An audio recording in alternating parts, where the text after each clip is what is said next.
for sediment trapping, increasing roughness and hydraulic diversity in the stream, reducing erosion on these outside banks that were eroding pretty heavily, maybe try to deflect the flow away from the banks, and that improve habitat conditions. And then this was really an attempt for us to sort of learn about these. We started with really just putting in 4 single BDAs, and over time we added 2 additional, 1, 2, 3, 4, 5.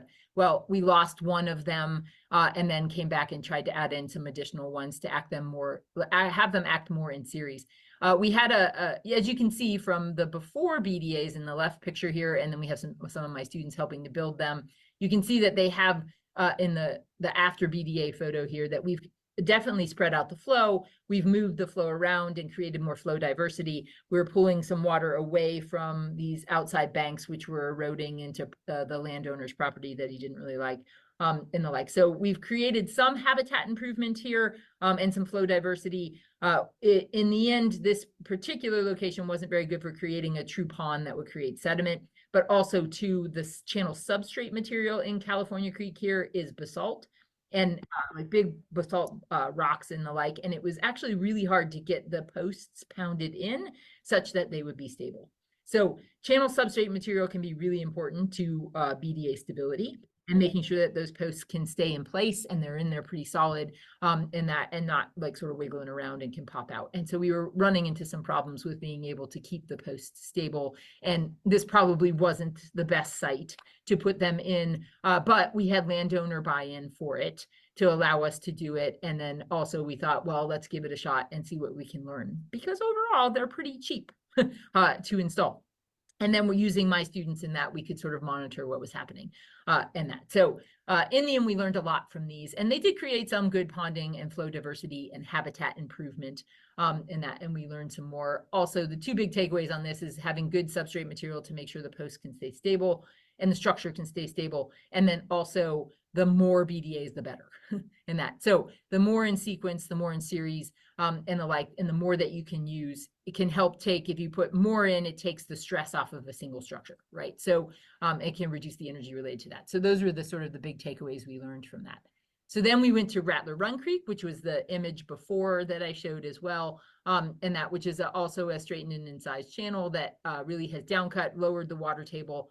They do agriculture right up to the edge of it, but also you can see there's not much in the way of woody vegetation out here. It's really reed canary grass, which we have in abundance in Eastern Washington, quite invasive and the like, but we have lots of reed canary grass and that, but not a whole lot of woody vegetation. So our goals here were to try to put in these BDAs as speed bumps, slow down the flow, create ponding. In particular, this is out in the Palouse Ag. Can we get sediment to fall out in the ponds created by the Beaver Dam analogs and sort of trap that sediment, retain that sediment in the reach, raise the channel bed back up to hopefully reconnect to the floodplain. And then also, in addition, the Lands Council went out and planted veg out in and woody vegetation out in the floodplains that hopefully that water can then feed and get to grow again. And that. So those were sort of our goals for this. We ended up doing this in phase 1 in 2018, and then we came back and added a bunch more in 2022, and that. And so the after BDAs here, you can see we put in different types. I'll talk about these different types of BDAs in just a second with Thompson Creek and that, but we put in some constrictor dams, some secondary and starter dams, or primary and secondary dams, and channel spanning dams, and that, all attempting to create the ponding and the slowing of the flow, and then hopefully the flow to get the flow to kick back out into the floodplain again and raise that groundwater table up. And we have noticed and in this particular creek, the channel substrate was really good for pounding the posts. It was more of a, not quite a clay material, but more of a softer material that actually allowed the posts to go in and stay pretty stable and that. And so we have done a good job on this one so far of creating ponding and attempting to raise the groundwater table back up, but it also takes time, right, to work through that. The most recent one that we just put in last year is Spangle Creek, another creek similar to Rattler Run out in the Palouse, and that a straightened ditched channel. And in this particular channel, it tends to run dry for a lot of year. And our goal here was hopefully to retain water longer. So to keep the water in the creek. Also, the Lands Council had planted veg, as you can see in the building BDA's photo here. You see some of these alder trees here that they were actually planted, and we wanted to keep the water longer and closer up to the floodplain to feed that vegetation that was planted. So we came in and put in I think there's like 7 BDAs in this stretch, 7 to 10 beaver dam analogs in this stretch in order to do what you see here on the right.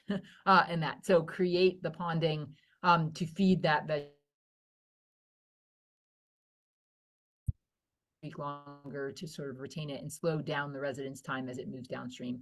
We don't think that it'll keep water in there permanently all year round, but the hope is at least to give it some longer time of retaining the water in the creek, and that in this stretch to feed that vegetation to keep that growing.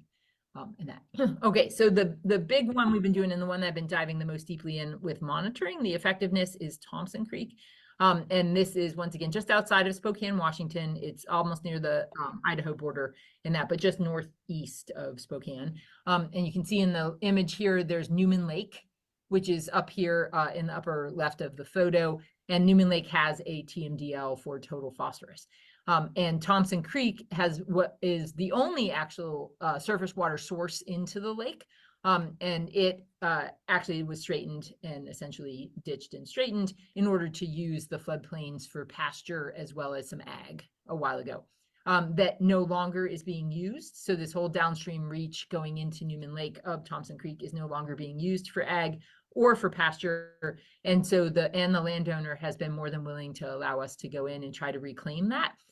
With respect to using the beaver dam analogs, creating the wetland environment and the floodplain, reconnection to the floodplain that we might need to help maybe reduce the phosphorus loads running into Newman Lake. So hopefully retaining both sediment and phosphorus in the creek itself to then be uptaken by the plants and used in there, rather than allow it just to sort of straight shot into Newman Lake, which is what it's doing right now. And so our goals are and in particular, too, Washington Department of Ecology sort of recommends beaver dam analogs as supporting BMPs for nutrient TMDLs and the like, too. So we were sort of following on with that and trying to see how well they could work here to help reduce the total phosphorus and help that TMDL.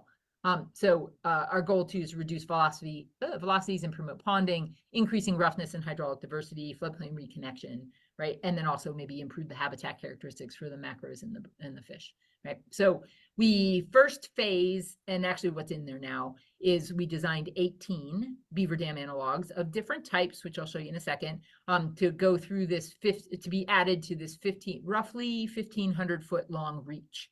And we're still looking in the same direction, but you can see where we put in the yellow lines indicate several of these 18 BDAs that we have installed, some of them, in particular, the downstream ones, are doing a really good job of creating ponding and floodplain reconnection. But there's always a lot to learn along the way too, and watch as the natural processes. So now these are meant to be sort of process-based restoration. We put them in and let the river do the work, right? Based on the natural flow regime, based on the sediment loads that are coming in and the like. And so it usually takes minimal upfront work, but then it can take a lot more time. You have to be patient, right? And watch Mother Nature sort of do its job, and then sort of learn from that and potentially adaptively manage the beaver dam analogs that are in there. I am not a big proponent at all of installing these and walking away from them, right? And so ideally you should be sort of watching and reviewing, and then maybe if it needs some adaptive management to try to help keep those processes moving in the right direction. So we installed 18 of those 18 BDAs. We had 4 different types that we designed as sort of series of complexes. And so this also is from the low-tech process-based restoration design manual. They give a lot of information on these different types of BDAs and their function. And so you can see in the lower right table here, there are primary dams, secondary dams, channel spanning dams, which are considered not ponding. They're really just meant to add roughness. And constrictor dams or constriction dams, which are almost like deflector dams. They're forcing water to move in the direction you want it to create erosion in key spots, right? So the primary dams are really meant to simulate the dams that beavers build to create the pond that they have their lodge in, right? And then usually they have at least 1 or 2 sort of quote unquote secondary dams downstream of their primary dam to help protect their primary dam. from maybe head cuts moving upstream, or also to backwater and create more roughness and ponding and lower velocity so that their primary dam doesn't get blown out. And that, so we have complexes of one primary dam, or sometimes we call them starter dams, and then secondary dams as well that go along with them.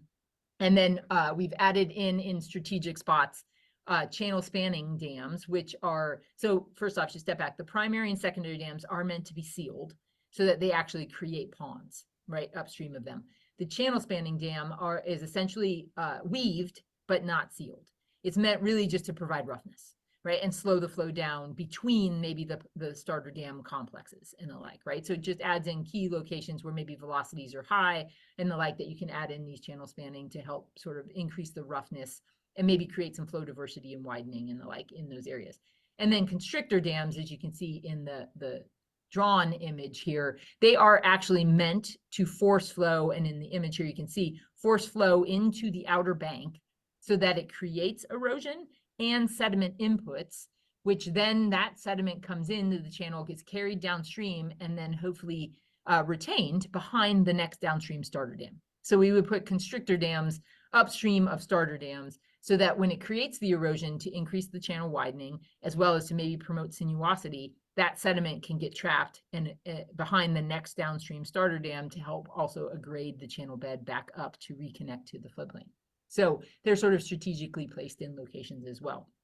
So to actually come up with our overall complex design here, I used what's known as a relative elevation model, and that which looks at high points and low points from LiDAR data of the river and the floodplain, and was trying to also look at where maybe some old relic side channels might have been and the like, that you can't really see on the ground when it's all covered in vegetation, but the LiDAR data can show you that, and you can highlight it by color coding it based on elevation using what's known as a relative elevation model, which they also duration design for full channel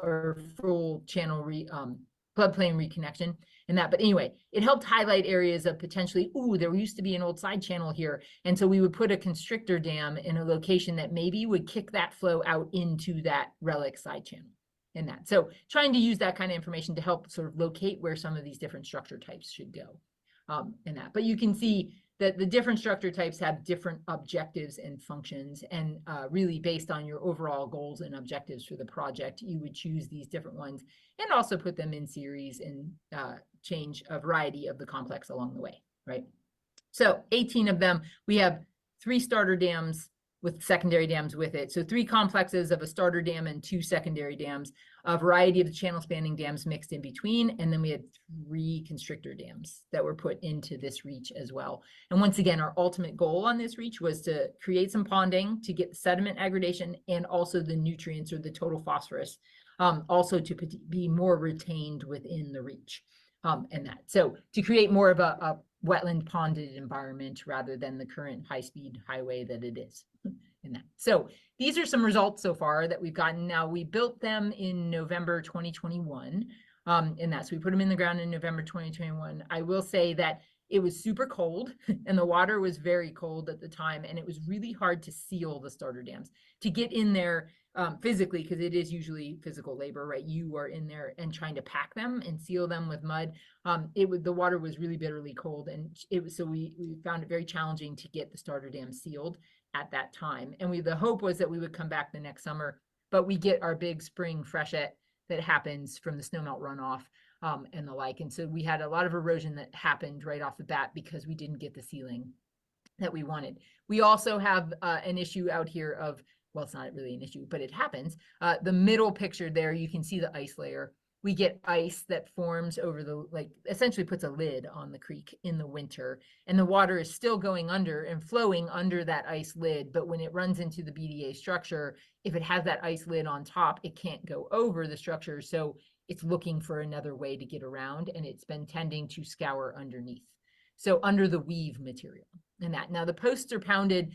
You should pound the posts at least half the length of the post that you're using. And then different elevations, you build the BDAs to different elevation depending upon your objective and the like. But ultimately, we were getting the water to scour under the weave material, and essentially the water was just going under. So it wasn't allowing for ponding to happen, and that essentially because it was eroding the channel weave material underneath. also, as you can see in this picture, this is a starter dam from November 2021 when we built it through this past January in 2024. I just went out and took these 3 images. Essentially, they're 2 years apart. And you can see that the channel is starting to cut around the starter dams. It also has been going under the starter dams, as I mentioned before. But this isn't a bad thing. This does not mean that they are failing. And the like, they aren't necessarily creating the ponding that we originally intended, but they are creating this sort of first phase of what these beaver dam analogs should be doing, right? So they are widening. They're attempting to widen they're allowing for channel widening, as well as increasing sinuosity, and that which can also then eventually lead to sediment deposition, right? Because you're releasing that energy by widening the channel. So we're getting some initial, and it's only been 2 years as well, so we're getting some initial reaction to the beaver dam analogs in a trajectory that seems positive, right? With at least decreasing stream energy and hopefully eventually creating some more sediment deposition along with phosphorus. And the like. And so this is the second starter dam that's downstream of that last one. And you can see we're getting an increase in this case, the flow is still going under these, but it also is increasing wetted area upstream as well after 2 years. And then this is the third starter dam downstream where we're seeing a little bit as well an increase in wetted surface area and a little bit of ponding happening upstream, right? This is data that we actually measured for surface water area upstream of the 3 starter dams over time for just the 2 years that they've been in the ground. And we are seeing, as you can see in this image, this is pond surface area measured upstream of each of the starter dams, and we're getting an increase in pond surface area. So they are creating some ponding, but not enough yet to really trap sediment and phosphorus behind it, and in particular because of that erosion underneath. But you can see the sort of ponding that's happening here in the picture. This is starter dam number 2. We've also gone out and done repeat cross sections. So we have 3 standard cross sections located about 10 feet, 20 feet, and 30 feet upstream of each starter dam with rebar that are permanent out there, so we can go out and repeat survey and that the channel bed elevation and the floodplain elevation, right? The entire channel cross section repeatedly at the same location over time. And this is starter dam number 1, which has the flow cutting around it. You can see from the 2 years of it being in the ground and that the repeat cross sections of the channel bed, you can see the channel cut around is shown up here in the orange. So June of 2023, you can see the channel is starting to cut around. We've gotten some aggregation happening upstream in the area of this starter dam that doesn't have the cut around, right? It is creating some ponding and slow flows here, which we're getting some sediment deposition. It eroded, and now it's starting to refill again. And that if we move 10 feet further up, and then we're still getting some sediment aggregation happening there upstream of that starter dam in the channel bed here, and then upstream 30 feet upstream of this, the channel hasn't changed very much. So the influence of this starter dam really is extending about 20 feet upstream or so. But also because the flow has kicked around it and that it isn't really acting as a true beaver dam that's creating a big pond, right? And the like. This is starter dam number 2, similarly with repeat cross sections. Now, this particular, and you can sort of see it, that the posts are starting to lean in the middle in the downstream direction. So flows going left to right in these pictures.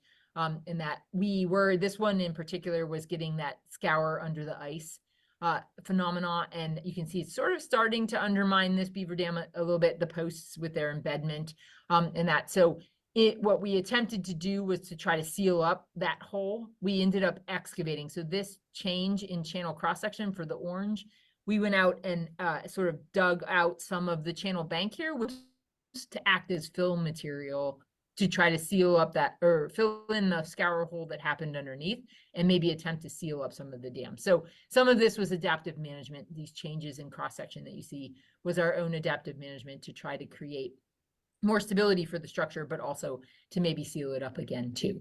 And that. So overall, we haven't had a whole lot of change upstream of starter dam number 2 because a lot of the flow has been going underneath it. And then the last starter dam of the complex downstream, we're getting a little bit of aggradation in the middle happening. It is creating some floodplain reconnection down in this lower end of the reach. As well, we see the water during the spring flows spilling out much more readily out into the floodplain in this downstream location rather than the upstream ones, but still, so it's creating some floodplain connection down there in that, but not a huge amount of change yet that we're seeing. With respect to the total phosphorus and the TMDL, we have set up a quality assurance project plan with the Department of Ecology to test total phosphorus. We are sampling water samples that get tested for total phosphorus upstream of the reach, halfway down or in the mid-reach, just downstream of the second starter dam, and end of the reach. Sampling water monthly, and that can then get tested by a local certified lab, and that for total phosphorus.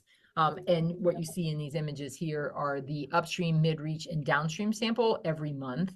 And then these are sort of the box plots of changes in total phosphorus concentrations over time, both after the Beaver Dam analogs have been put into place.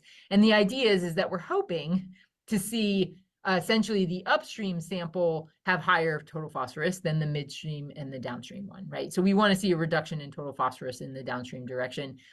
Currently, as you can tell by these box plots, we're not seeing that dramatically a difference in that. So in the end, right now, it's only been 2 years though, and the channel is still adjusting to the Beaver Dam analogs that are in there. They aren't quite creating the ponding that we originally intended, and we're trying to work with that. And we're also thinking about maybe adding some additional Beaver Dam analogs, trying to seal them more properly than we did, because we didn't get a chance to do that in the first round. So anyway, we're looking at this further, but once again, it's only been 2 years. Process-based restoration takes time, and you have to be patient in that and sort of watch what's happening. Macroinvertebrates are showing a good positive response to our Beaver Dam analogs. We're increasing diversity. There is an increase in diversity of macroinvertebrates within the locations of the BDAs compared to upstream samples where there aren't any. So we're showing a good trajectory in habitat improvement as well as macroinvertebrate diversity that's happening within the BDA reach. All right, so overall, lessons being learned. For sediment nutrient trapping, there is huge potential for this because they're cheap, and that they're fairly easy. They're a little bit, they can be a little laborious with pounding in all those posts, but for the most part, they're fairly easy to install. They're very inexpensive to install, and the like. And so there shows pretty good potential with them being used. That we are showing in some cases some good aggradation and sediment trapping if the BDAs are creating the ponding that we want them. Their original intended function was to do. But in addition, they can also just create channel widening and the like, which also can create sediment inputs for aggradation downstream, right? And so a BDA that doesn't pond is not a failure, right? Ultimately, they still function, even if they start to degrade, if flow cuts around them, they still are providing good function for improving hydraulic diversity and habitat and other good ecosystem functions, right? And that over time. So once again, they're showing good habitat improvement and increasing macroinvertebrate diversity. They do require adaptive management, and also to keep watching them to learn too. These are all relatively new structures that are being implemented as low-tech process-based restoration. So even just monitoring and adaptively managing them can get good information out there on how to improve their use and function, right? So we do know that BDAs in series are much more effective than individual. Channel substrate material is super important to getting post stability. And also maybe limiting the amount of scour under, depends upon how erodible that channel substrate material is. BDAs must be sealed, ideally to get the ponding. And then inexpensive overall, they're inexpensive to build, modify, and they're fairly low risk. Now you do have to think about if there is infrastructure around, and that, like if you're putting these in upstream of, say, of a culvert, and they do fail, you're inputting that wood into the system, which can go downstream and clog that culvert, right? So there still is some risk involved that you want to think about as you're thinking about designing these and the like. So so we think about those kind of things as well, right? So overall takeaways: beaver are indiscriminating rodent that is really good as being an ecosystem engineer. Their dams provide important ecosystem services, increase stream resilience. They can maybe be used to buffer the impacts of climate change and wildfires, right? Beaver conservation and restoration and the use of BDAs are cheap and cheerful and low risk, so why not try them? Expectation management is critical, though. Beaver restoration won't work everywhere. and in particular, be patient, right?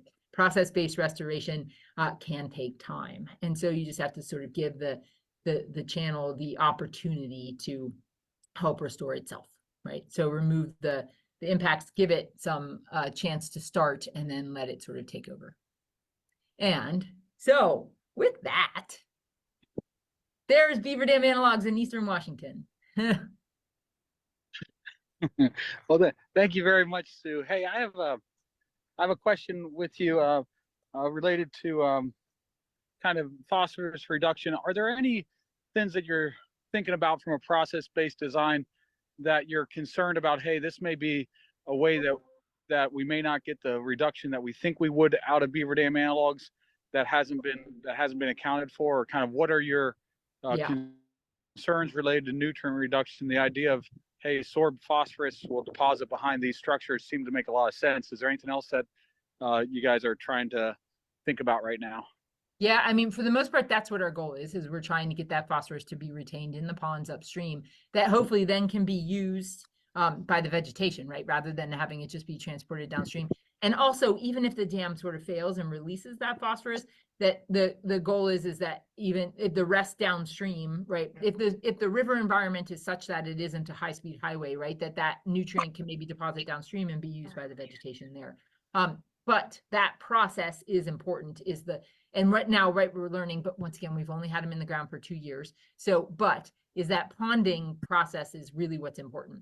It's creating the pond to create the sediment to fall out, right? And that to retain that sediment with the phosphorus, because the beaver dam analogs themselves do not filter phosphorus out, right? And that the water, they are somewhat impermeable no matter what, and so they don't act as a filter, but it's about creating the pond, right? That depositional environment that then reduces the phosphorus. And at the moment, we're not getting that ponding that we really want because of the scour underneath the weave material and the like. So, but the hope is that over time, if these continue to widen the channel, that will create deposition, right? And that with the phosphorus as well. So we're sort of learning as we're going here too, but the goal is to try to hopefully retain that phosphorus in the reach rather than let it go down into Newman Lake where it's causing the toxic algae bloom problems.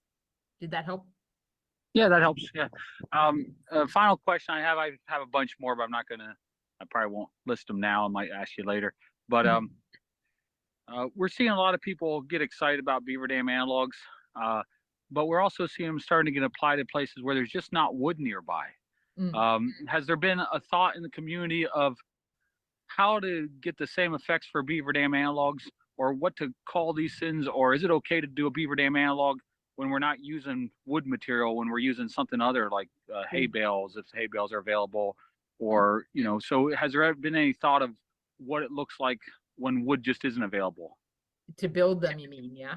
And not necessarily wood for beaver to take over. Is that what you mean? Yeah.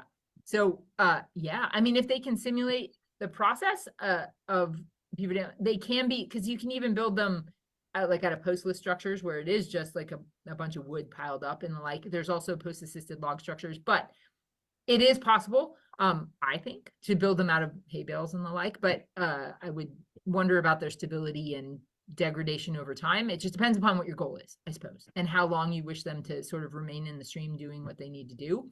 And that the material over time, right? And then also the process that happens around it, and the like. So I think they can be built. Now going in, well, I will say by using wood and natural materials, and that in here, our permitting process is way less, right? Like, because you're putting natural materials into the stream and the like, and they're pretty low impact. So the permitting for these beaver dam analog structures has been pretty minimal in that, because it's a restoration with natural material. If you start building these things out of rock and metal or anything else, I imagine you have a whole lot of permitting issues, more permitting issues that you have to deal with. Yeah, a lot of what our thoughts are is building beaver dam analog type structures out of hay in the Great Plains.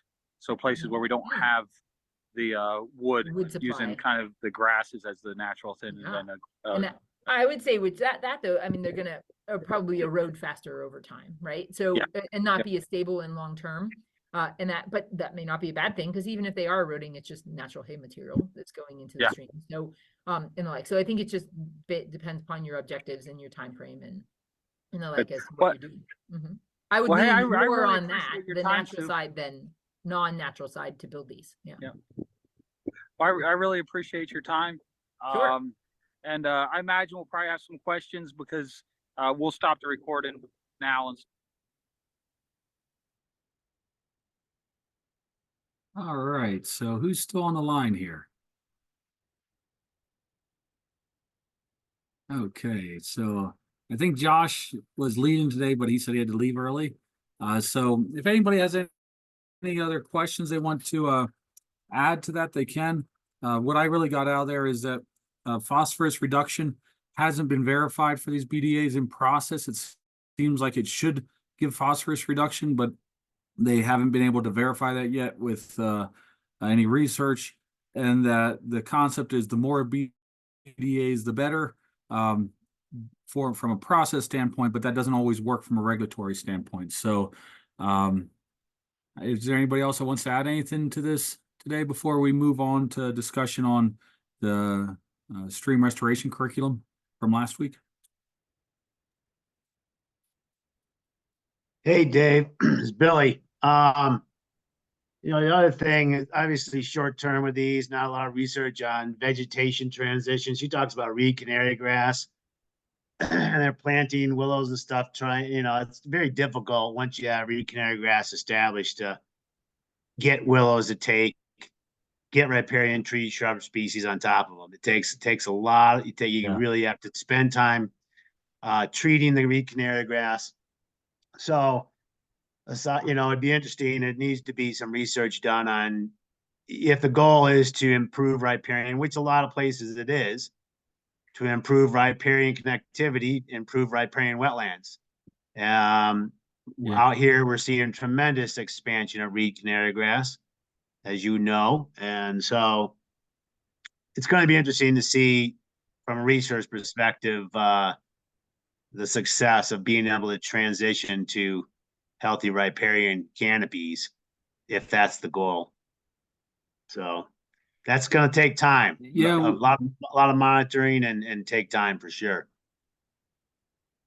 Yeah, we have a section of Muddy Creek in Wyoming, and as you know, there's a lot of muddy creeks all over the place. But this is Muddy Creek just south of Sheridan, and in that section, there's we're looking at beaver dam analogs there, and they want them for the purpose of restoring a corridor, cottonwood and willow community. But the issue is that the cottonwoods and willows need land disturbance, and all the reed canary grass that's down there, they don't allow for land disturbance. So you don't have those fine-grained sediments where you can get the cottonwoods in particular that reestablish on there. So you have a whole bunch of grassed areas that even if you can get the dams to stay in place, they may be fine, but they need that disturbance to be able to get new growth on the cottonwoods. So I know Ellen Wool has been looking at that as well, because I've had some questions that I shared with her and she answered, and I know that there's thoughts beyond the geomorphology right now on how does the biology work for reestablishing these riparian corridors, because there's a lot of neat potential with the idea that, hey, if you have a riparian corridor and there's water there, that can be great for wildfire reduction, but you still want to have the riparian vegetation too. You just don't want a big reed canary grass corridor. So it depends on your objectives. Fishery related. Obviously, if you're looking for more cover canopy, an objective. So, is that recording available to share the last 2 weeks of the BDAs? It is, yeah. They'll all be online. I don't know if they got online yet, but we're a little slow in kind of getting stuff online, but eventually they'll be on RiverShare's website, and so we'll have those 2 weeks broken up into 2 sections. If for some reason you get at it and can't find it for some reason, just shoot me an email and I'll give you a link to it. We have it on Dropbox right now, but it's not edited. So got it. Cool. Thanks. You bet. Yeah. I'm gonna have to hop off pretty quick this week. Got a lot going on. So good, man. Well, hey, have a great week, man. I'll hang out for a bit here. I'll catch up a little later. Hey, Chuck, are you on the line at all? I don't know if you're available. Yeah. So, one of the things that I was interested about this concept on was, what's it look like when we're talking about phosphorus reduction for TMDLs? And I was really hoping the research would come out and show that we're seeing significant phosphorus reduction in different regions related to ponding of water and BDAs, whether that's transferable to, process natural corridor-based restoration or whether it's just BDAs. But we haven't quite seen that yet. But I figured I'd point that out to you since you were on the line today. So. Well, it does make sense that it would provide some reductions. Yeah. So I'm wondering if, did they collect the data above and below the BDAs? I mean, is it just that the data's, they haven't seen it yet? Or is it, Yeah. is it showing, have they collected data and it's just not showing up, or what? I think it would be a neat idea if we worked with, whether it's LSU or somebody else in Louisiana, that we could find a small catchment watershed that was headwater, and we could set up some good research experiments for phosphorus reduction in places where we had a little bit better control on the study, because it seems like you should be able to get phosphorus reduction. It'd be great if we saw it from other people's research, but if we didn't, and we have the opportunity for demonstration watershed in Louisiana, that might be a neat place to try it. So I think the thing that kind of jumps out of me, well, let me just say this, as I've listened to what the BDAs were, I'm realizing I've already kind of done this on my property. and using natural materials and debris and doing something like that, because our lake overflows through our property, and there's sediment gets scoured out. So I've utilized these sort of activities, and I'm kind of I think just in a meeting with a facility that's looking to discharge move their discharge, and it's a significant flow. And one of the things I told them is that to be concerned about the channel, is it properly sized to handle that new flow that's going to be going there? And this might be something to consider there. So I told them to consider natural channel design type tools. And but yeah, with our future project, this is definitely something that could be considered. But one thing that can maybe almost slightly concerns me is that the issue down here is always about algae, and it's a nitrogen phosphorus ratio that you're looking at there. So does reducing the phosphorus or one component more than the other bring on another problem? So it may not be a limiting factor. Yeah. But I would think that both of them would be reduced. Yeah, I think Billy, he might be getting off the line now, but I think last week or the week before he said these are just kind of like organic check dams. So it's in some ways it's not really a whole lot different than what people have been doing for a long time. It's just you're using wood for the feature of the chuck dam instead of rock. And that's definitely something that we saw from Sue's research, is that a number of them have cut around. They're not holding grade, and it doesn't look a whole lot different than when you put in, large riprap in a check dam in a system, and you have the chance of kind of flanking them. So, I think it's some really neat potentials. Some of the stuff might have been around a lot longer than what they've been named, but hopefully we can find that, where it has value to do some low cost process-based techniques like this, compared to when we have to do have more consideration about the entire corridor. And that's going to be based on goals and objectives and watershed size.